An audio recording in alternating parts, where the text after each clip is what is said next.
यीशु मसीह के नाम से प्रेम से बधाई।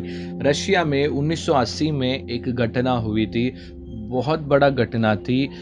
उसके बारे में ही हम आज के दिन देखने वाले हैं। उसके पहले बाइबल में यीशु मसीह कहा हुआ एक कार्य के बारे में मैं आगे जानने चाहता हूँ। परमेश्वर हमेशा एक कहानी के तौर पे लोगों को समझाते थे। तभी परमेश्वर एक कहानी में ही एक कार्य के बारे में हम देखेंगे। दो व्यक्ति था, एक अमीर व्यक्ति और एक गरीब व्यक्ति। ये अमीर व्यक्ति अच्छा खा पी कर तृप्त था।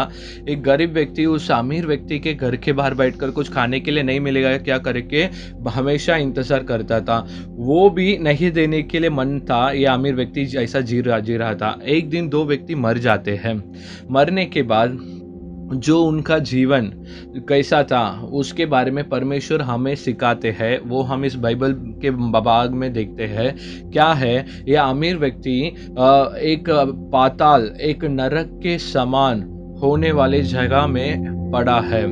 और ये जो उसके ऊपर जो गरीब व्यक्ति जो शांति से भरा हुआ, उधर नरक नहीं है, आग नहीं है, ऐसा एक व्यक्ति उधर, ये हम गरीब व्यक्ति लाजर उधर है। अभी इधर भयंकर आग, भयंकर गर्मी को नहीं सहन पा रहा था। ये अमीर व्यक्ति ऊपर देखकर ऊपर अब्राहम करके एक व्यक्ति से पूछ रहा है, ए अब्राहम, ये लाजर के हाथ से मुझे एक बूंद पानी दीजिए, उतना मैं इस नरक में वेदना उठा रहा हूँ करके बहुत दुख के साथ बोल रहा था। तब अब्राहम बोला, नहीं, तेरा और मेरे बीच में एक गैप है, मैं उधर नहीं आ सकता हूँ, तू हमारे पास नहीं आ सकता है। तू पृथ्वी में कितना आनंद के साथ जिया था, लेकिन तू जो किया हुआ पाप और गलती के लिए जो अनुभव करने वाला जगह ये है। लेकिन लाजरस पृथ्वी में भलाई किया है, बहुत तकलीफ उठाए है, इसके लिए उसको ये जगह मिल रहा है, इस विश्राम मिल रहा है।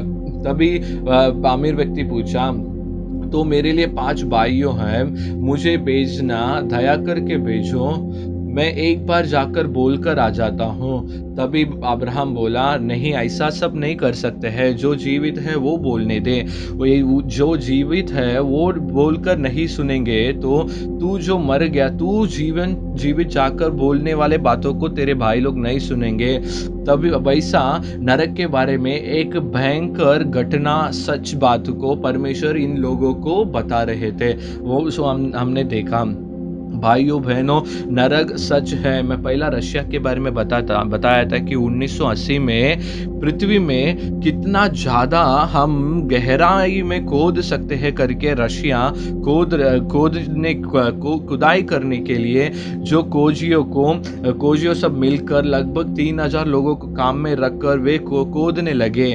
तभी वे जब 14 किलोमीटर जब नीचे चले गए थे, तभी इनका ड्रिल मशीन एकदम अंदर से तेजी से जा रहा था। तभी इनको ऐसा लग रहा था कि खालीपन है। तभी उस ड्रिल मशीन को निकाल कर वे देखे तो लगभग 2000 डिग्री सेल्सियस से ज्यादा गर्मी था। तो अंदर क्या है करके समझने के लिए उतना हीट को भी सहने वाला माइक को नीचे भेजकर वे आवाज को सुने। तभी उनको एक भयंकर लाखों से भी ज्यादा लोगों रोते हुए, गिड़गिड़ाते हुए, चिल्लाना एक आवाज को वे सुने। ऐसे सुनते ही उसे ऐसे छोड़ दिए और वो जो काम को छोड़कर वो जो प्रोजेक्ट को समाप्त करके चले गए। अभी तक वो जगह सील रखा गया है। उसको गेट ऑफ हेल्स गेट करके नाम भी दिया है। वो साइबेरिया में अभी भी है। तो जो खोजने वाले उस आवाज को क्या कहते हैं, वो निश्चय नरक का आवाज है। वो नरक का आवाज है। बाइबल हमें अच्छे से समझाता है कि नरक सच है। नरक से यदि आप और मैं बचना है तो यीशु ही मार्ग है। नरक है करके आप कैसे बोल सकते हैं? यीशु यदि सच है तो नरक भी सच है। यीशु जिया था वो कहानी नहीं है, उसके लिए इतिहास है। इसराइल देश वो है, वो इसराइल देश में ही उन दिनों में यीशु मसीह जिया था, जन्म हुआ था। यीशु जिया था, वो सच है। यीशु जीवित था, वो सच है। यीशु मसीह जीवित था, वो भी सच है। यीशु मसीह जो बोला वो भी सच है। यीशु मसीह बोला नरक सच है, उधर रोना और तकलीफ होगा। यदि उससे आप बचना है तो मैं एक ही मार्ग हूँ, यीशु ही मार्ग है करके यीशु मसीह बोला। मैं ही मार्ग हूँ करके यीशु मसीह बोला।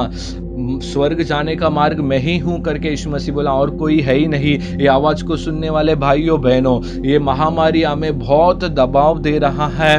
इस समय में मैं आपको बताता हूँ, मन फिरो, यीशु मसीह के पास अपने आप को अर्पण कर दो, हमारे जीवन को अर्पण कर दो। मृत्यु के बाद भी एक जीवन है। हो सकता है हम ऐसे बोल सकते हैं, नरक क्या है, नरक हम किसने देखा है।